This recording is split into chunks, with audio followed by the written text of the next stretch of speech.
আসসালামু আলাইকুম বন্ধুরা, এটা নিশ্চয়ই দেখতে পাচ্ছেন। এটা কি? এটা হচ্ছে ক্যালেন্ডার বা আনারস যাই বলেন। এটার ভিতরে তেমন বেশি আল নেই বললেই চলে। আর এটা আমি কেটে কেটে কেটে কেটে গরুকে আমি সকালের জন্য আজকে ব্রেকফাস্ট করাচ্ছি তাদের।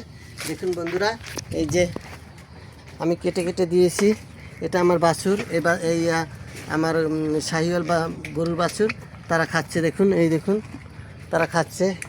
এই অস্ট্রেলিয়ান ফ্রিজিয়ান সেও খাচ্ছে। ওই দেখুন কুচি কুচি করে দিয়েছি, দেখুন চাবাচ্ছে।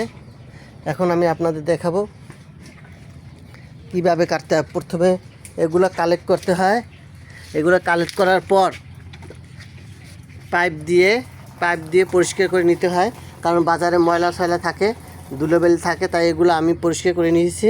তারপর এগুলোকে কেটে কেটে এরকম টুকরো করে দিচ্ছি। এখন গরু সুন্দরভাবে খাইতে পারে। আর এটা আমার মেশিন আছে, ওই দেখুন কাটিং মেশিন, কিন্তু মেশিনে এই মুতাটা মোটা হওয়ার কারণে এটা মেশিনে নিতে পারতেছে না, তাই আমি এরা হাতে চাপাটি দিয়ে কেটে টুকরো টুকরো করে দিচ্ছি। ওরা সুন্দরভাবে খাইতেছে। বন্ধুরা, কেমন হলো আপনারা জানাবেন। যাদের খাদ্যের অভাব তারা এইভাবে চাহিদা মিটাবেন।